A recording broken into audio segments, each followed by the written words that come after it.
Hello, it's Sarah from Hardcover Hearts, and I'm here today with a really special and long overdue video. I've teased it out a couple times in some of my week of reading, and I think it's time to actually film it. I tried to film it once, but it was a little rambly, so I put it off, and I'm back now, and I have every one but one of the books, so it ends up being a good time to do it. So the video is really, it's a book catch video, but a special one. So a while ago, I was on Twitter and I saw a post that Bert Pastore, who is partner and husband to Shawnee Reads and is often in the videos with her together. He was offering his services to a fundraising campaign that helped children at the U.S. border who are being detained. And so this was a wonderful offer to, if you contributed, it was kind of like a Kickstarter fundraiser type thing. One of the packages was that Bert would do a personalized reading list for you based on your interests and his expertise. And the money would be used for this great service.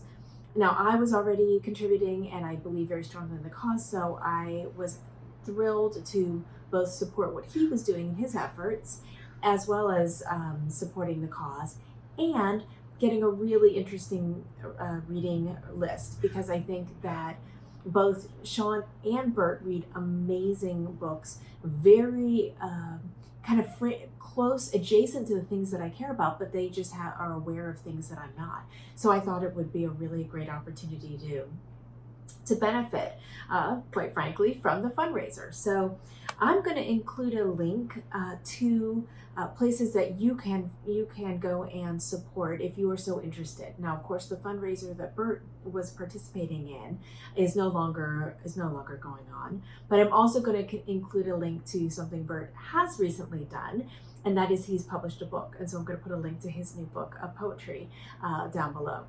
So the reason I thought this was interesting and that you might be interested as well is because I think this is what the best of BookTube does, is bringing together people who are both passionate about reading and helping connect stories and books to each other through all the different digital mediums that we have, Goodreads and BookTube and Instagram and all of these other places.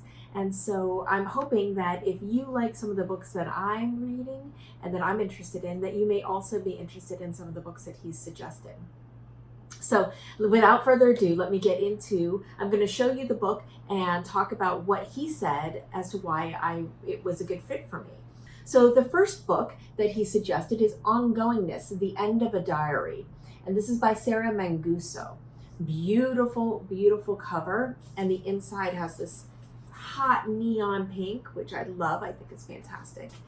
When he wrote his little blurb of why he thought this would be good for me, he said, it's a fragmentary and personal exploration of time and motherhood, revolving around Manguso's relationship to her daily journal and kind of her existential dependency on it. And he thought it was brilliant, and that it gave him some reminders of Maggie Nelson's writing. He was also very kind in putting trigger warnings in there, which I appreciate very much because I'm a mood reader. And if I don't know about something that I'm going into and I'm looking to try to be uplifted and it ends up being very depressing, that can kind of turn me off. So he said that this does have some depression in it. So good to know that. And I love Maggie Nelson's writing. I get so much out of it. I think her mind is brilliant and how she writes is brilliant in her approach. So really good call on that one. The next one he suggested was I Love You More by Tom Spanbauer. This is a novel. I've never heard of either the previous book or this one. He said, well, you just have to read this because it's the greatest book ever written in IMO, in my opinion. Though no lie, it'll destroy you and you will be forever changed. The trigger warnings for this are grief and AIDS. So I'm absolutely going to read this. I'm girding myself for it. maybe a long weekend read where I can collapse and then rebuild myself. But this sounds fantastic, and I never knew this existed, so very thrilled with that. The next one he suggested is Conversations in Sicily by Elio Vittorini. He said, well, because you've just come from Italy, this is one of my favorite Italian novels, just so interesting, earthy, yet gossamer. I love that word, gossamer. I need to find a way to use that in some of my reviews, gossamer. So that looks fantastic. Again, never heard of it. The next one is Insurgent Muse, Life and Art at the Women's Building by Terry Wolverton. Now, I've heard of Terry Wolverton, but I've heard of the Women's Building. I think this was in LA or Chicago. This is LA. So really excited. I like nonfiction, and I kind of lean toward nonfiction, but I don't always know some of the best things to grab. And so this was a fantastic suggestion. He wrote part memoir, part history of the Women's Building, founded by Judy Chicago. This is a narrative of Wolverton's own experiences, but also the challenges and vitality of feminism in the 70s, how it adapted and redefined itself through the 80s. And it is so well written, smart, wise, and no shits given. It sounds completely up my alley if you've watched my channel. So thrilled for this. And I'm looking at my notes. The next up was Alice Hoffman, who I know because I've read Practical Magic, and I liked her most recent one. I forget the name of it, but I've never read this, never even heard of this. He said this is one of Hoffman's lesser known novels, but I think it's one that you'll cherish, and it's pretty much flawless. So stunning endorsement for this one. Next up is the one that has not yet come in. It was on back order from a book depository, so I'm waiting for it. But is What You Have Heard Is True by Carolyn Forche, or Forche. I'm not sure if I'm pronouncing that correctly. He said that he was currently reading it, and it was so good. It's a memoir of a late 70s El Salvador and how this wonderful poet ended up there to bear witness to the political and civil turmoil of that time and place. Beautifully told. He thinks I'd love it. The trigger warning is that it is quite graphically violent, so need to know that going into it. The next up is The Vet's Daughter by Barbara Comyns. Now I have seen this. I've seen this talked about, but I've never really delved into it. And he said that she is such a neglected author. Think of her as a kind of British Shirley Jackson with a touch of Angela Carter. This book is a small gem of suburban Gothic meets magic realism and a weird allegory for female emancipation, written way back in the 1950s. I mean, that sounds fantastic. So The Vet's Daughter by Barbara Comyns sounds wonderful. Next up, and I actually just finished this and put this in my week of reading, so it was a stunning hit. This is Sidewalks by Valeria Luiselli. And he wrote a brilliant collection of travel essays, Venice, Mexico City, Manhattan, full of nostalgia and fascinating digressions, revolving around the untranslatable Portuguese notion of saudade. And I don't know if I pronounced saudade correctly. So Juan of Bookish Islander, please let me know and correct me if I am mangling it. But I really enjoyed this. There's so much here, very much almost like Maggie Nelson's writing, like little Rebecca Solnit,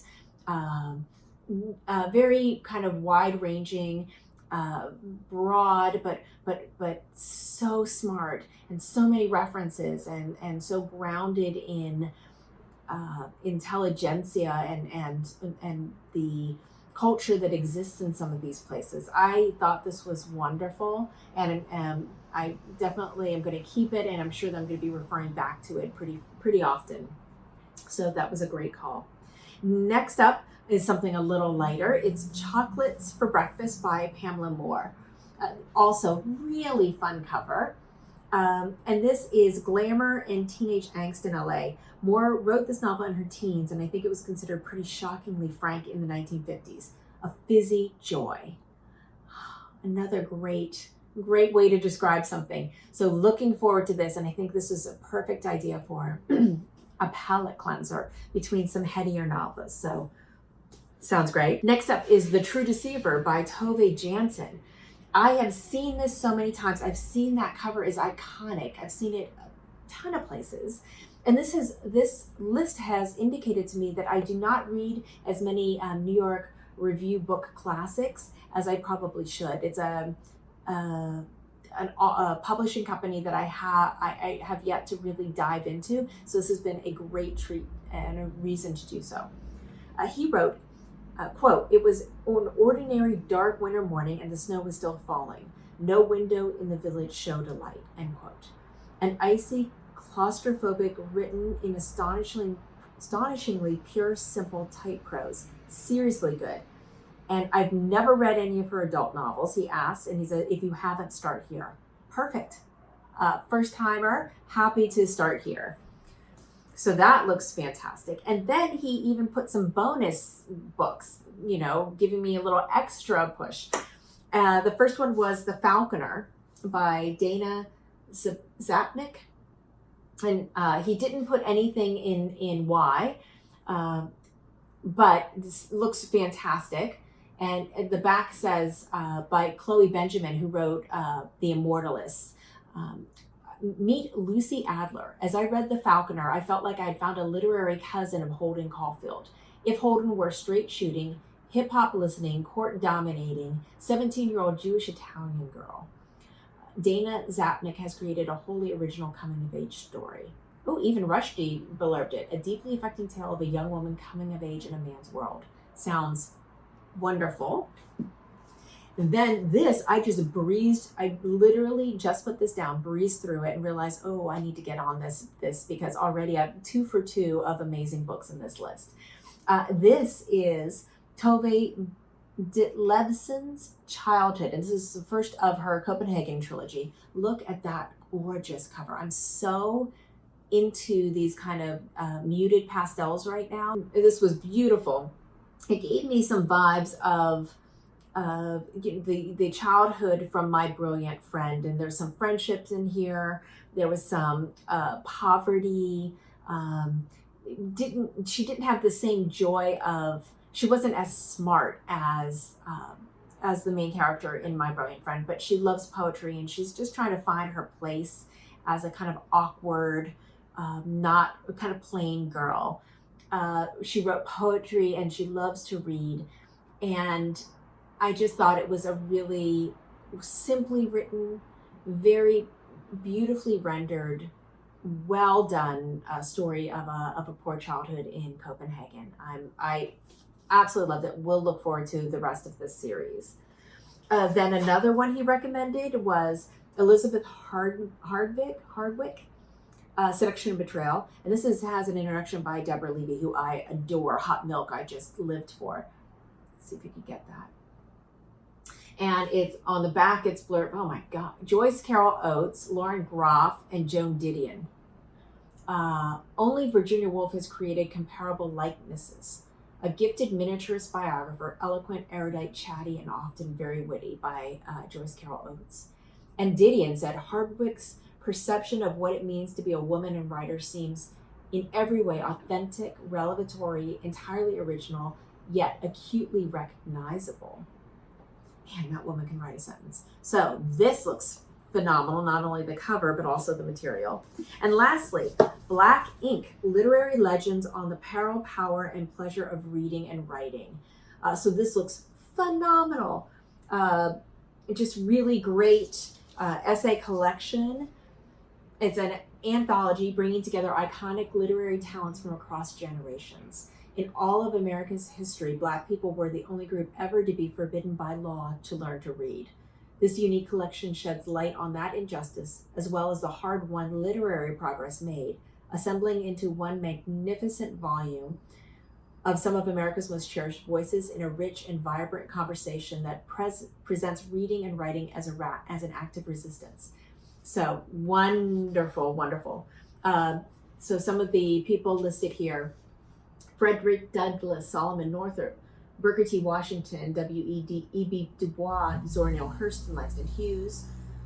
Then skipping all the way down, so many names: Terry McMillan, Juno Diaz, Colson Whitehead, Roxanne Gay, Ta-Nehisi Coates. Bonus, President Barack Obama.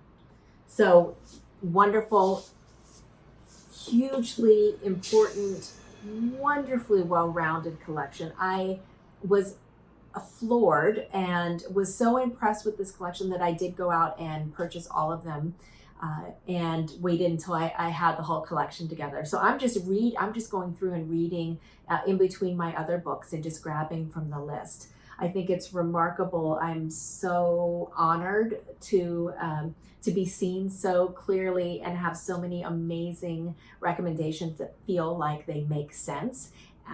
So thank you very, very, very much, Bert, for your activism, your work that you were doing. Congratulations on your book, and thank you for a remarkable list. That's it. Thank you so much for watching, and I'll see you later. Bye.